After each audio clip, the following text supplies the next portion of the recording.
So I think just because I've known of Reply for so long, walk us through because you've had quite the career trajectory, excuse me, Mhm. at Reply. Did you start out as an SDR or was it a team lead there? What was your first position there? Yeah, great question. I joined Reply almost like 7 years ago as an Yeah. SDR. It's just the first SDR. That's a funny story there. I proactively reached out to the CEO and said, "Okay, sounds like you don't have SDRs. I want to join and start working with you." And he said, "Okay, let's do this." So You I used, SDR'd? You yep, SDR'd him? I SDR them. I used Reply for that as well. Of So course. Yeah. so then and our founder said, "Okay, let's do this." And then yeah, I just started working as an SDR, trying things, new tactics, new cold outreach Mhm. ideas. Then we decided, okay, let's scale our team, and then I started hiring more SDRs to replicate my success, and train them some tactics I know, and then I decided, okay, and basically our cold outreach here at Reply was all about like intent-based outreach ideas, Mhm. prospecting, creative prospecting ideas at scale, and then um, and I realized, okay, so this is more like a growth rather than cold outreach, sales development. So I decided, okay, I wanna try growth things. So Yeah. it's basically my passion, to be honest. It's interesting because 7 years, that Uh-huh. may or may not sound like a long time depending on who's listening to this, but that's like an eternity when it comes to outbound. Like you think about 7 years ago, it was Yeah. a completely different game. I remember Reply when I first checked you guys out. This was like 2017. I mean, it used to just do cold email. Now it does everything. You know, it's got everything under one tool.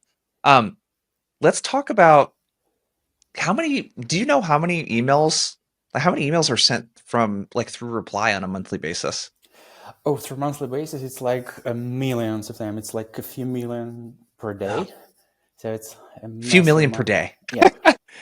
So I imagine you guys have a lot of interesting, which we'll dig into today, insights Mhm. on like what you're seeing working and what hasn't. If we were to start really high level, how Mhm. do you feel like outreach has changed in the last 2 or 3 years, and then where do you see it kind of heading Mhm. here in the next year or two? What do you feel like has changed, and what will we continue to see changing? Okay, great question. Luckily, we at Reply have access to like anonymized data of our customers, and we Mhm, can see just aggregated data of average reply rate, open rate, and we basically mhm, see. I'm not sure if other companies will share that. Like I mean, cold outreach tools that every year cold outreach effectiveness is slightly decreasing. Average mhm, reply rate and open rate for cold outreach is getting lower. You get like fewer opens, fewer replies, and it's getting harder actually. So probably that's why all LinkedIn influencers, when it comes to color reach, they say, okay, it's getting harder. So they are not lying. It's getting harder. yeah, Yeah, it's way harder to do to do color outreach these years.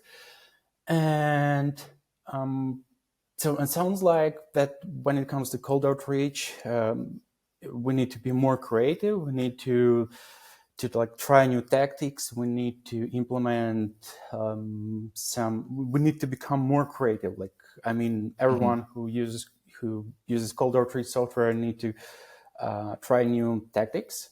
Try actually creative tactics and um, so there are a bunch of things like AI, of course, intent-based prospecting, triggers, signals, whatever they call it, um, growth function, all different things to like yeah, to increase these metrics because there are so many things under the hood like deliverability, spam filters, like AI. Warm up. It's like it, yeah, it's super hard. yeah. Yeah. So what I'm hearing there is that it's getting harder to game the system. Hmm. So it's getting the days of batch and blast emails where we're sending a pretty generic email to a big audience of people that do a lot of different things, that's been dying a pretty quick death here in the Hmm. last year or two. Um, so let's kind of get into some of the big core areas. AI. What role right now is AI playing in email? How are you guys leveraging AI in your guys' platform? Where do you see Hmm. all of that going? Okay, great question. Um, when it comes to AI, of course, there are different use cases there.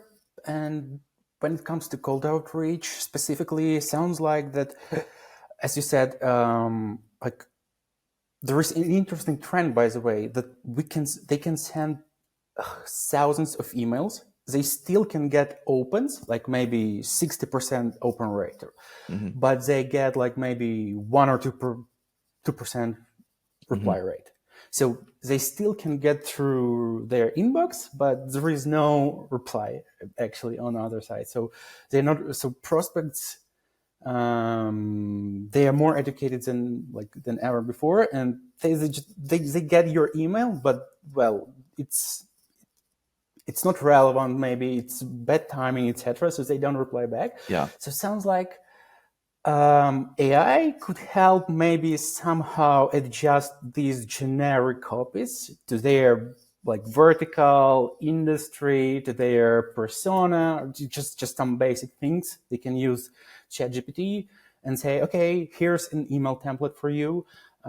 Adjust it based on their like persona, vertical, industry, just maybe some custom fields, etc. So that's how they can slightly modify this generic template and get more replies. It's just a hack here.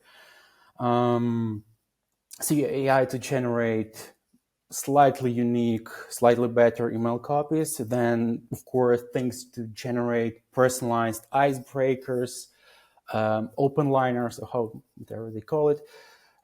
So they can grab some kind of useful piece of information about their prospects, like I don't know, education, hobbies, company announcements, and just add a personalized um, line, like an email. Yeah, I remember when I was SDR, we've been doing this manually, and like it Yeah. took me probably, I don't know, 1 minute, maybe 2 3 minutes to get one open liner, but now it's just way easier. So it works. Yeah. So is this capability built into Reply.io now? Oh yeah, we do have these things. So yeah, you can just ask AI, for example, hey, create a generic cold email template, and then you can just add prospects. When you upload the list of contacts, there are of course some things like there are fields like industry, vertical, job title, etc. And then you can feed these custom fields for like I would say ChatGPT prompt that will generate a Yeah. unique copy for every prospect in the list. The same with open liners. What difference do you see in the success rate? Like how much higher is Uh, the reply rate when you use AI versus when you don't, or how much more uh, effective is it? yeah, great question. Sorry about that. I haven't tried it myself yet. We just rolled it out like 2 weeks ago, I guess. Oh, So it's dang. on my It's to-do new. Yeah. list. Yeah. Um, but yeah, that's a great question. It's my basically in my to-do list to have these two different Yeah. sequences and compare results. But when it comes to open liners, it worked for me even without personalization 2 years ago. So I guess Yeah. it will help for sure. Well, it will work anyway because it helps with algorithm like spam filters when you Mhm. create like slightly unique copies for every prospect in your list. Then Yeah. you have high deliverability rate. Yeah. Because what I wonder with AI is my perspective on it is I think it's going to not be a game changer. I think it's going to be something that gives you a lift mostly through efficiency. So it's going to help you do the stuff that you should have been doing already, just help you Mhm. do it much quicker. it's probably not going to get you from a 1% to a 20% reply rate. It might get you from 1% to 3% in 10% of the time, kind of thing. Um, but you mentioned a part of this I think that's super important is deliverability is a hot topic right now. And Mm-hmm. it's like just making sure that the email gets through is really big.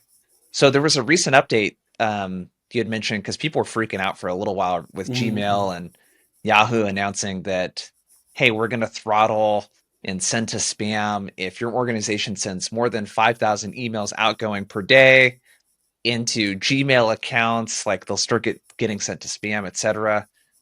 And you told me earlier, at the time of recording this, it's December 6th, that they just kind of revoked a bit of that and said for corporations, this doesn't count. What do we need to be worried about with email deliverability, you think? Yeah, I completely agree that deliverability is indeed getting super important.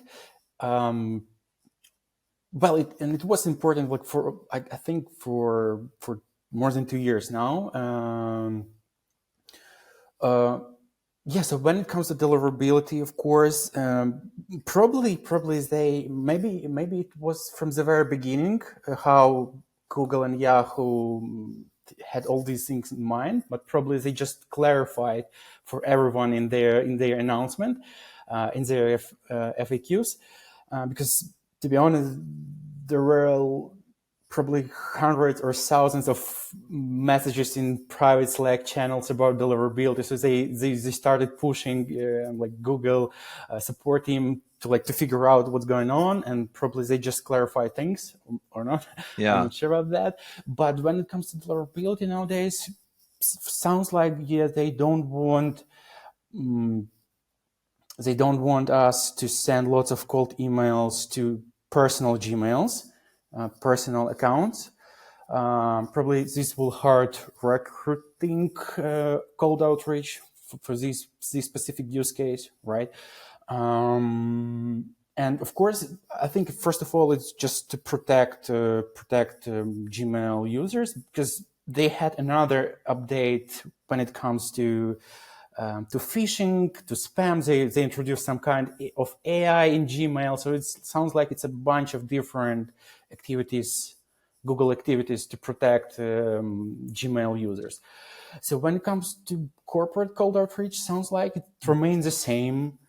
Probably, I would say 200 max cold emails per inbox per day, maybe 1,000 cold emails per domain per day. Um, no like link tracking, no like avoid different HTML elements. Just yeah, so it still remains the same, I would say. Um, but yeah, so it sounds like currently it's more about avoiding reaching out to Gmail accounts. Yeah. So Gmail accounts, this would be accounts with an at gmail.com Exactly. email address. Hmm. Yeah. Your Interesting. personal So inbox. people were kind of freaking out a bit, and it doesn't sound like this is going to be an issue unless you're a recruiting agency that relies on reaching out to Hmm. personal emails. Yeah, because to be honest, I'm like receiving probably 5 to 10 like spam emails to my personal inbox. Even I haven't been sharing it like publicly. Yeah, So yeah, so it's probably that's the case here. gotcha. So you've mentioned this a couple times around, Mhm. it seems like I see this trend of everything with cold outreach. Really, the stuff that's working well is when we have good, compelling reasons to reach out to people in leveraging intent and triggers and that sort of thing. Um, how are you seeing teams use intent data right now? How does that get used in reply? And what are the kind of the do's and don'ts with intent data? Well, it's still like some kind um, an underestimated topic. I would say Mhm. it's still something for like grows people. It's not a common topic for now, but sounds Mhm. like more and more salespeople are talking about intent-based and trigger-based prospecting techniques, and there are a bunch of new tools that are like specifically focused on intent-based or signal-based prospecting, list building, Mhm. um, and yeah. So it sounds like this topic is starting popping up like here and there, and I've been trying these techniques myself, and they actually work for me personally. For example, here's our typical cold outreach. It could be like maybe something between 8 to 10 reply rate. When it comes to Mhm. intent based prospecting, it could be something between 10 to 15, maybe sometimes even 20% reply rate for the whole Yeah. sequence. So the reason it works for us, it's because there is no need to reach out to every person in the like in your total addressable market or whatever you call it in your list. Yeah. You just pick some companies that are identifying that they're like looking for a solution in your space. For example, when they're Mhm. hiring new SDRs, probably they need a tool for cold outreach, or maybe they need some kind of sales training or like something like that. Um, so yeah, sounds like intent-based prospecting will be a future of cold outreach. That's just my opinion here, and sounds like it works just better.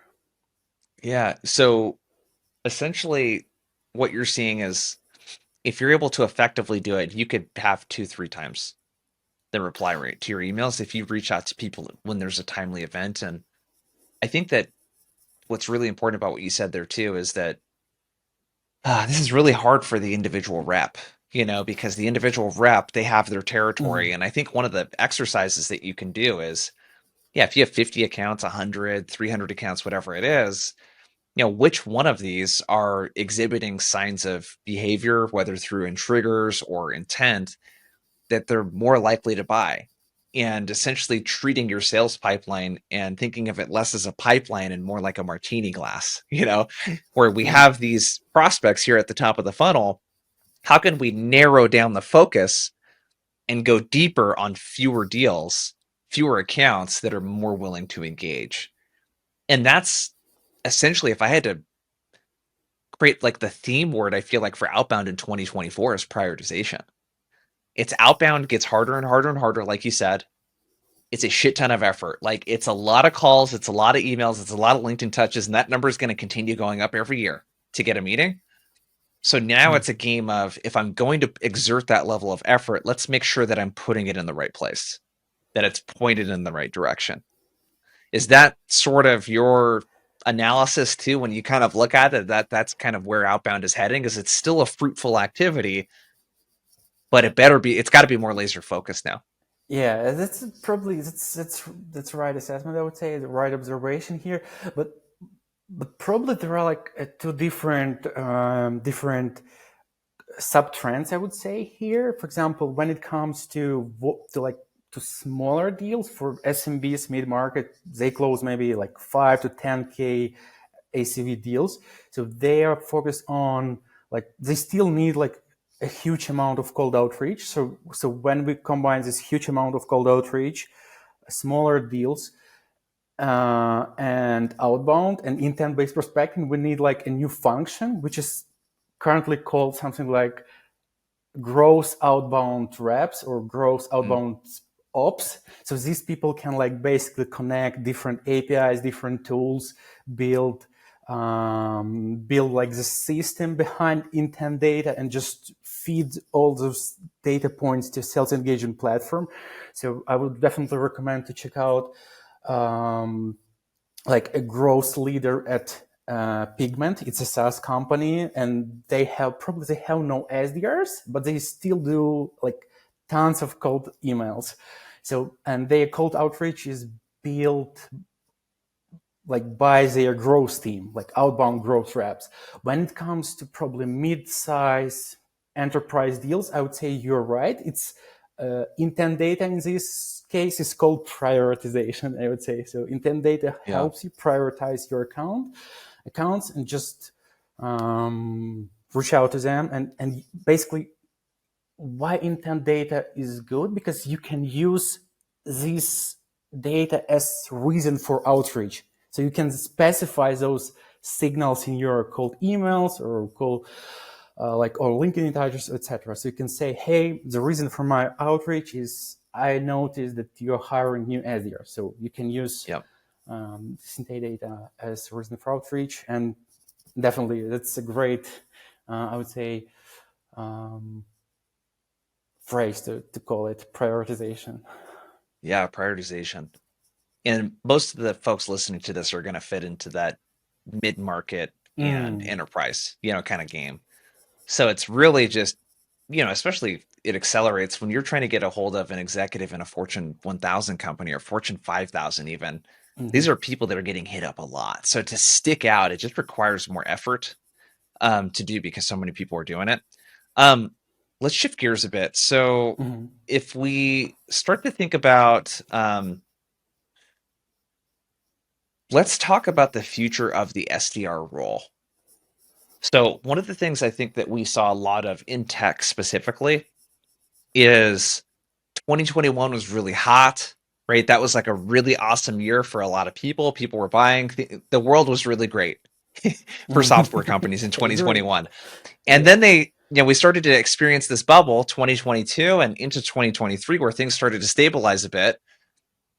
People didn't have unlimited budget to spend on tools. They needed to consolidate. VCs and private equity firms were cutting off funding for some people. Like profitability and efficiency became a really big Mm-hmm. focus.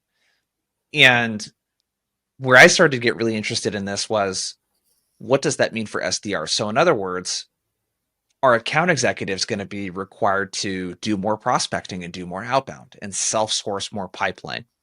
That's a big need I've heard in the last 12 months. Is that's more of a Mm-hmm. focus because we're not hiring as many people. I saw companies not hiring account executives and SDRs, but not hiring them at equal rates. So in other words, they're hiring in a way where there's less and less and less as a percentage of SDR coverage. And then also in the typical company I work with that has, enterprise sales motion, 200 or more reps, it's like 3-to-1 ratio. It's one SDR covering like 3 or 4 account executives. So like you need to, as an account executive, be great at outbound, but I'm curious from your perspective and what you guys see. What do you see as the future of sales development, the SDR role, Mm-hmm. the type of support the SDRs give to the AEs? What are you Mm-hmm. thinking? Well, that's a great question. It's so hard to predict the future because I remember when they just launched GDPR, I said to our VP of product, "Oh my God, sounds like cold outreach is dead," but nothing actually happened there. So when it comes to cold outreach, I think that probably will. I actually have no experience in that up market like sales, like mid market Mhm. enterprise. So I have no experience with closing those, I would say 100K deals. But I think that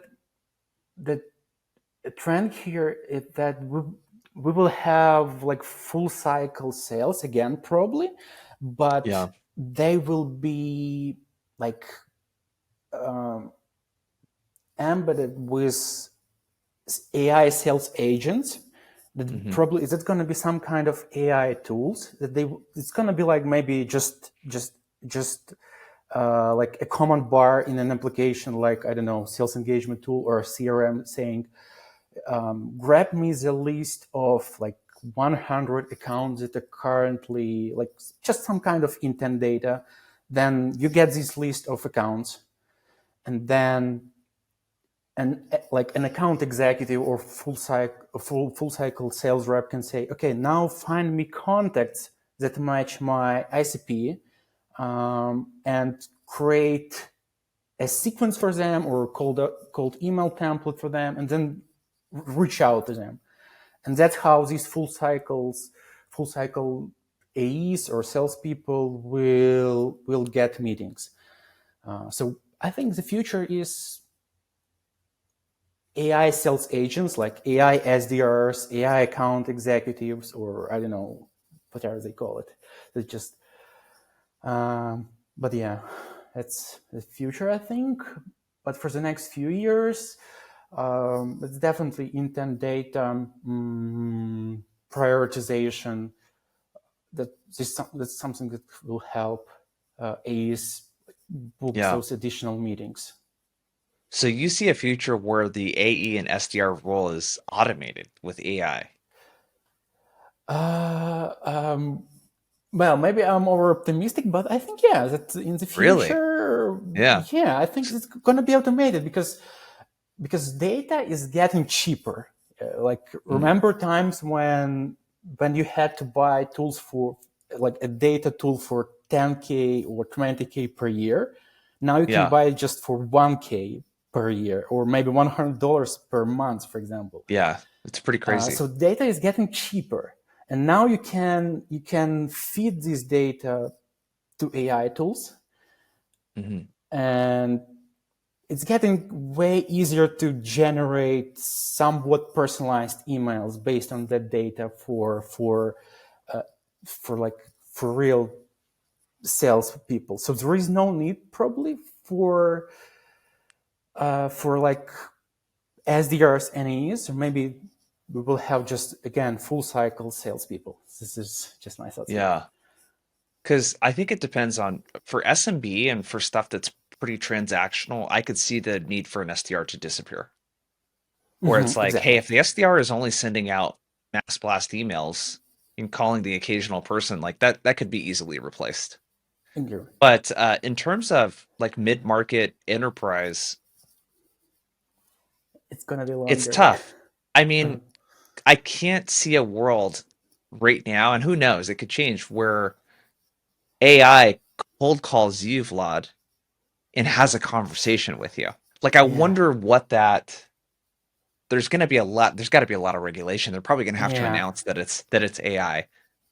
But I mean, you've called into these companies where you're talking to the thing and the automated, you know, answers trying to direct you. Most of those are really shitty. Like they're not Yeah. very good. you know, I agree. and like I wonder conversationally wise how well AI will be able to do in a live conversation. Like even think like look at the chatbots. All the chatbots are pretty bad right now too. There's a few like kind of good ones, but they're good at triaging the person's need.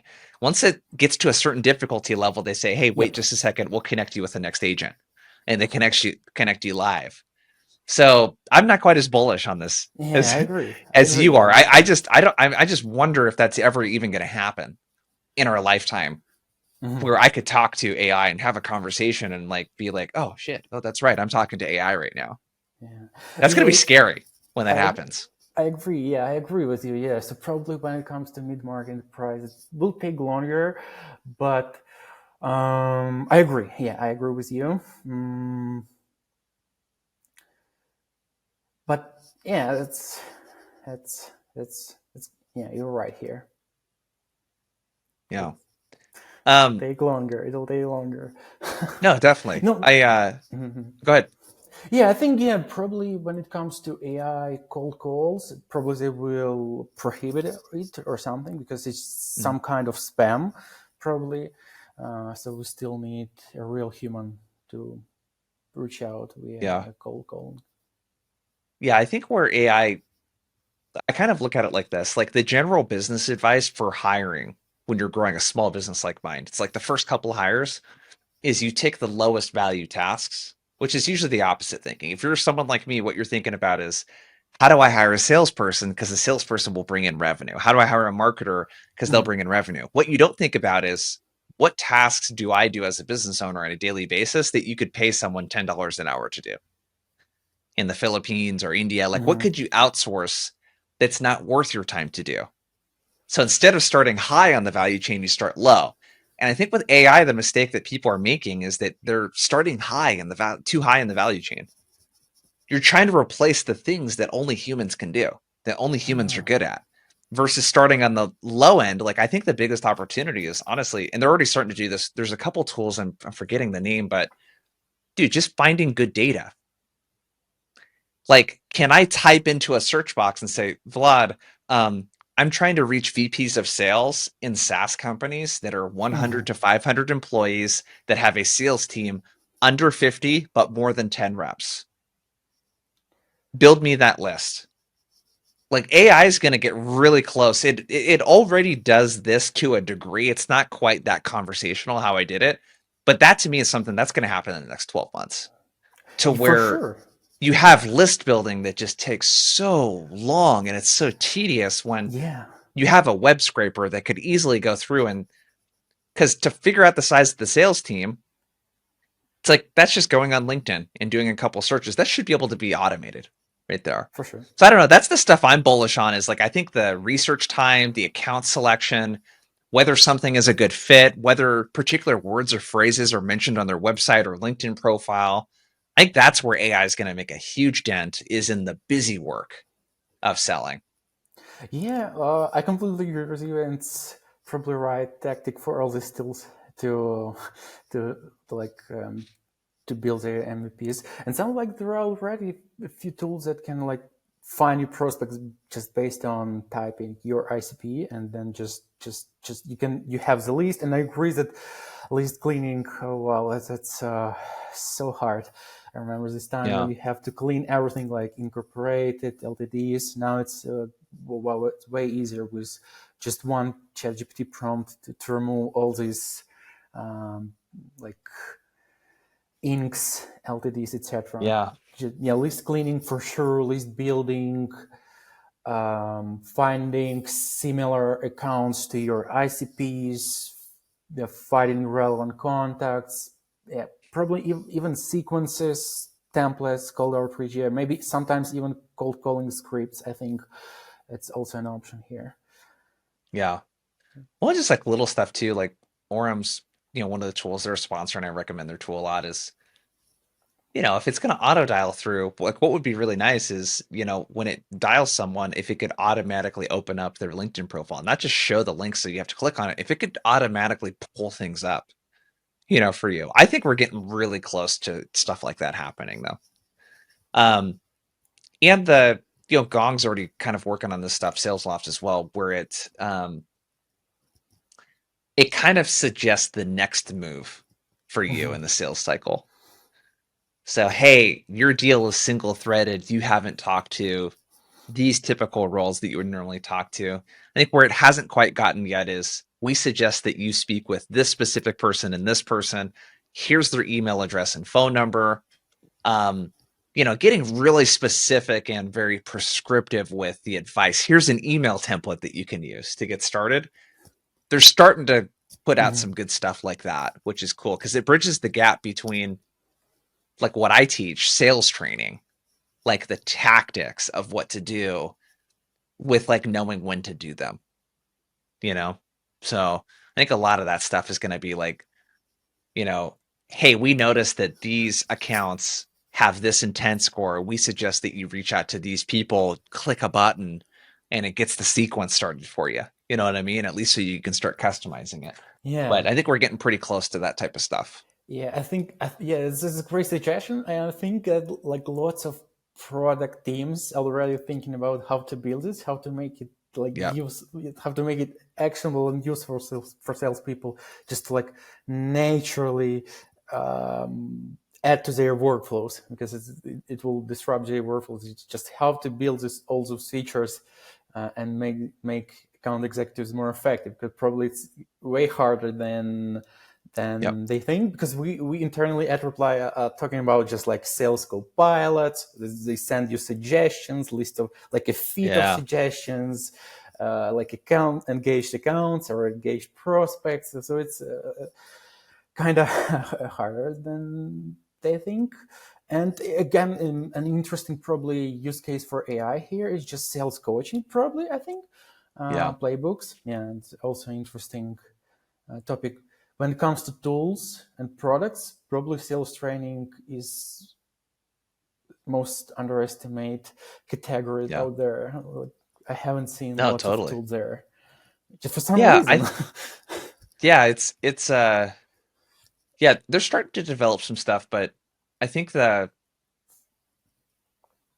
another really underestimated part that I think AI it kind of makes this problem disappear is there's this hidden cost to using all of these tools that people use now. So if you're not using Reply, let's look at an alternative. You might be Hmm. using Outreach. Hmm. So you're using Outreach plus Zoom Info plus Salesforce. Maybe you're using Gong also. Maybe you're using something like Clary that's got revenue intelligence. Maybe conversational recording, and then you have your enablement content that lives somewhere else. Now reps are like they're LinkedIn Sales Navigator. They're Hmm. clicking through 6 or 7 solutions that don't really work that well together. Like one of the things that I'm seeing that's interesting is, and again, this is where I think automation is going to help a bit. Is there's a play that works really well. It's uh, Vlad, you used reply.io at company A. You no longer work there. You work at company B, but they don't use reply.io. Hmm. So I'm going to reach out to Vlad and everyone that is working at a new company that used to use reply.io that doesn't use it now. That sounds really great in theory to be able to do that. That's an effective play. Now, the like executing that, the workflow is actually pretty tricky. If you don't have a sales ops team to set up that workflow for the reps, they got to go to LinkedIn Sales Navigator, maybe manually put these people in. They got to find their contact information. Then they got to pull it into Reply or whatever, and then they got to like. There's so many steps, and I think that's the hidden cost that AI can help with. Is how do we reduce the number of tools that people have to use and the number of clicks they have to make, the decisions they have to make to run these plays? You got me like on a rant now, dude. Yeah, yeah, it's a great round here, and when we reach out to some prospects, just another trend there. I'm not sure how big it is, but when we reach out to prospects like with piece of sales and say, hey, we're using sales engagement tool X, but we are locked with our annual contract. But now I know that a tool B is adding sales engagement tool, so we are switching to tool B because they consolidated a few things like conversation intelligence and sequencing. So now we want to Yep. consolidate. It sounds like salespeople naturally they want to consolidate tools in CRM or Yep. maybe sales engagement, so they don't need lots of tools. So I'm not sure how big this trend is, but some sales like huge sales teams they just want maybe one or two tools for their sales Yeah. reps to be more effective. And when it comes to your argument to your statement, I would say that yes, it sounds like those tools, those AI SDRs or AI powered like sales engagement tools. I've tested before, and it sounds like they want to not be just sequencing tools. They just want Mhm. to combine list building, sequences, reporting, and databases, like just to be some kind all in one tool for like finding prospects and quickly adding them to a sequence, just like B2B data Yep. plus sequences plus reporting probably. So Yeah. that's why I'm saying that the future Yeah. of AI SDRs for mid market or SMBs is super close to us. Yeah. No, I love it. One final thought on this. I think the thesis that we sort of both have here is that AI, like the way to help reps become more efficient is not to give them more tools, it's to do Mhm. things for them. Stuff should be less hands-on. If I want to go run a report to run this sales play and to do this thing, through AI, automate half of those steps. Make it easier for me to execute that play by reducing the complexity of what I need to do. That's where I think the efficiency is Agree, versus agree. adding another tool to the tech stack or giving more visibility or gathering more data or whatever. It's like, dude, all the calls are already being recorded anyways. All the calls are recorded, all the email communications captured, most of the phone conversations are recorded. You already have the data and you got all the CRM stuff. It's like, how do we reduce the number of steps that a rep has to take in order to take action on the data versus just surfacing the data? I think that's what we found in this first wave of like conversational intelligence Mhm. was like just surfacing the data is not. actually very useful I because then agree. people have to put extra work in to take action on it.